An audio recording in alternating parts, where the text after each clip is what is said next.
The torch in your hand is made from a hollowed bone packed with animal fat, and it has maybe an hour left before it dies.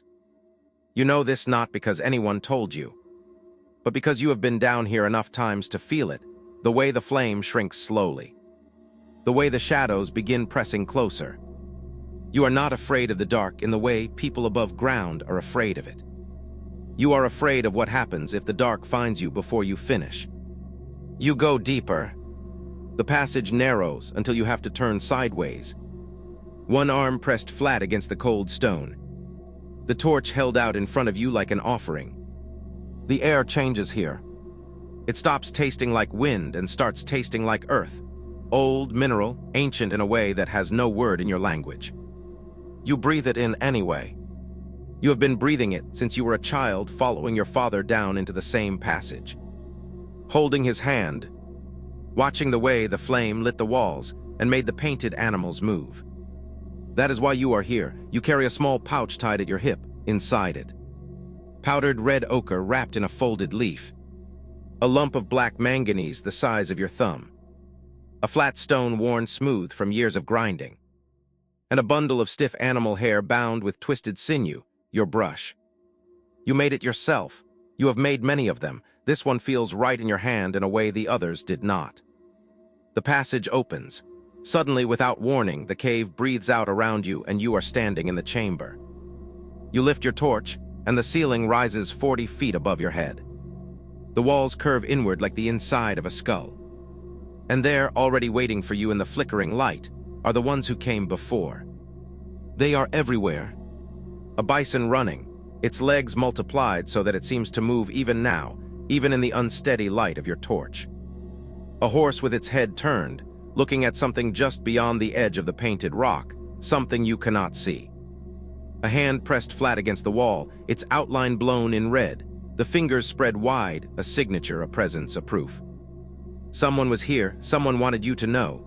You set your torch into a crack in the wall. You kneel. You open your pouch and begin to grind the ochre against the flat stone, adding a few drops of water from the small bladder at your belt, mixing it until the color runs thick and deep and red as blood caught in firelight. You have done this 100 times. Your hands know the motion before your mind decides it.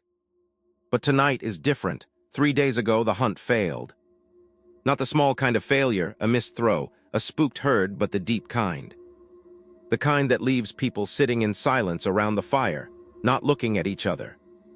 2 men went out and did not come back. One was found at the base of the ridge. The other has not been found at all. The elders sat in council for a long time, and when they were done, they looked at you. You are the one who speaks to the walls. You do not fully understand what that means. You only know that when you come down here and put pigment to stone, something shifts. Not in the cave, in you.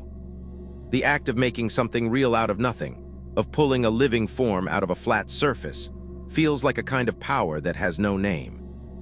The elders believe it calls the animals. They believe the painted bison runs in the world above, because you ran it first in the world below. They believe the hand pressed to the wall holds something in place that would otherwise drift away. You are not sure they are wrong, you stand. You move to the far wall, the one section no one has touched yet, a wide flat expanse of pale limestone, unmarked, waiting. Your torch casts your shadow large and wavering across it. For a moment you just stand there, looking at the blank stone, feeling the weight of what you are about to do. There is always this moment, this gap between nothing and something. You have never found a way to make it shorter. You press your left hand flat against the wall. The stone is cold against your palm. You hold the bone tube to your lips, load it with ochre, and blow.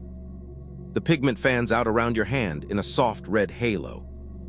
When you lift your palm, the negative space of your hand remains, 5 fingers.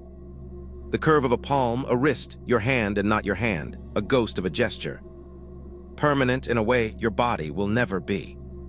You have just made yourself immortal and you do not know it. You step back. You study it.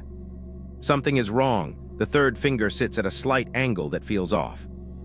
And the spread of pigment on the left side is uneven, too thin near the edge. You will not fix it. This is one of the rules you carry inside you without having been taught it. You do not correct a handprint. It is what it is because it was made in that moment, and that moment is already gone. To change it would be to lie. You move to the right and begin the animal. You have been thinking about this animal for 3 days. Since the failed hunt, since the fire silence, since the elders turned their eyes to you. In your mind you have drawn it 1,000 times already, walked its outline with your attention the way a scout walks a ridge before a hunt. You know exactly how large it needs to be. You know where its front legs will land, mid-stride, weight forward. You know the angle of its head, lowered slightly, focused on something ahead. You know the curve of its back, the heaviness of its shoulder hump. The way the fur will be suggested, with short curved strokes, rather than drawn directly. You know all of this. What you do not know is whether your hands will say what your mind sees. You begin with the back line.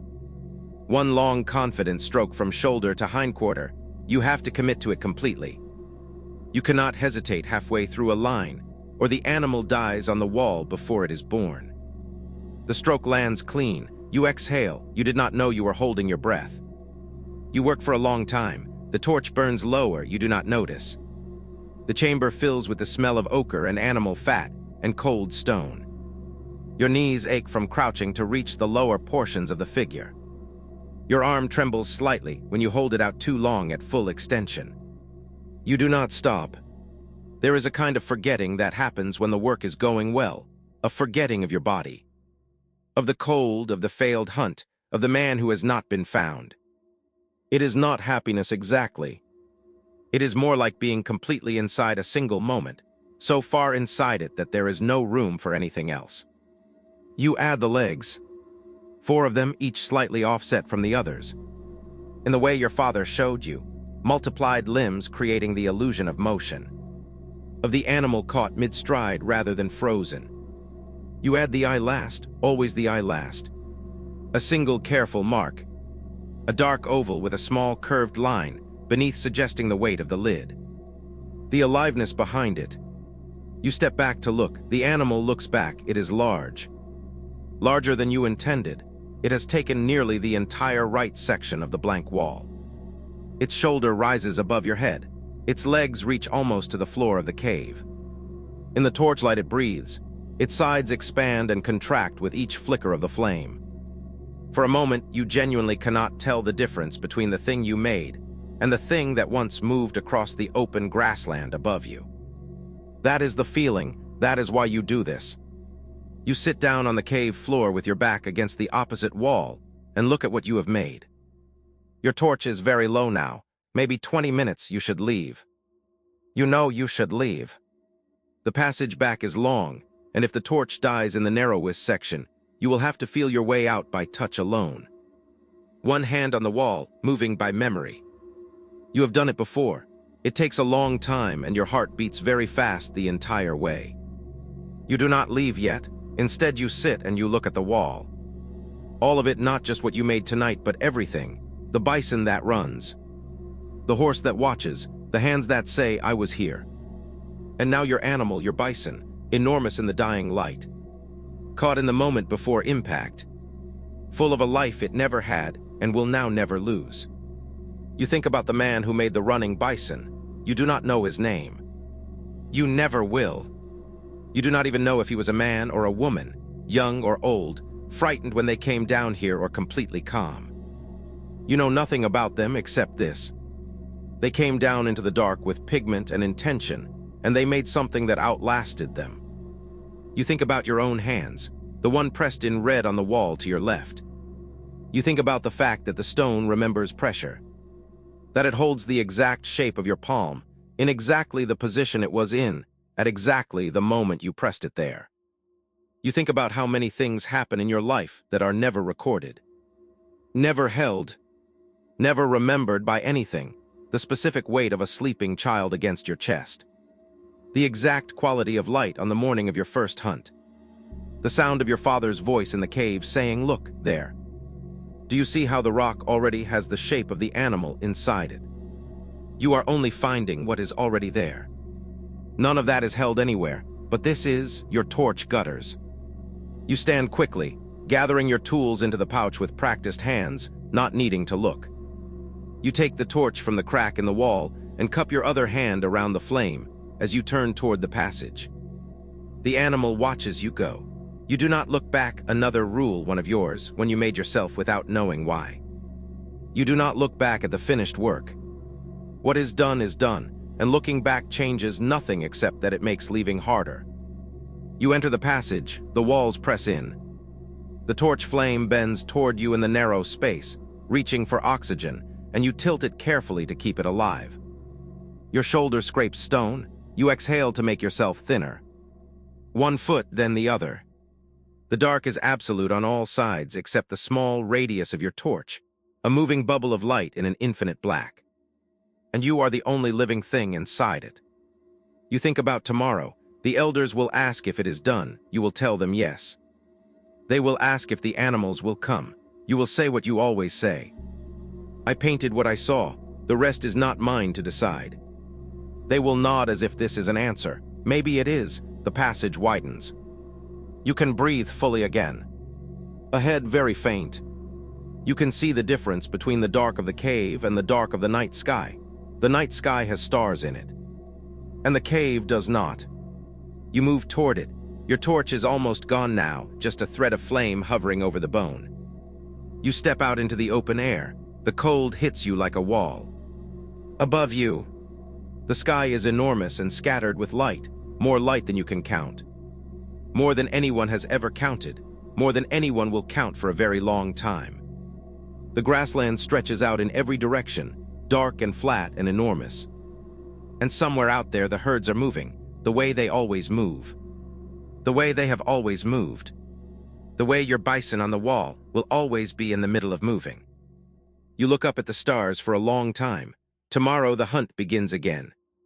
Someone will carry the memory of the two men who did not return. Someone will say their names before the group moves out. The grassland will be cold and wide and completely indifferent to what you need from it. The animals will run or they will not run. The throws will land or they will not land. Nothing you painted on that wall controls any of it. You know this in the part of you that thinks clearly in the cold night air. The part that is not in the cave. The part that has to wake up tomorrow and eat and move and survive. But another part of you is not so sure. Another part of you remembers the way the animal looked back. You let the torch die in your hand. The last ember fades. The dark settles around you softly, the way it always does out here, not absolute. Not the cave dark, but the ordinary dark of a world that is simply resting. You stand in it for a moment, your pouch at your hip, your hands stained red and black. Your knees still aching from the cold stone. Then you turn toward the camp, toward the fire, toward the people who are waiting to hear what you made tonight in the place beneath the earth, where the world remembers everything. You never once consider that 30,000 years from now, someone will lower themselves through a narrow shaft in southern France, lift a flashlight to the same wall, and stop breathing. You walk home through the dark.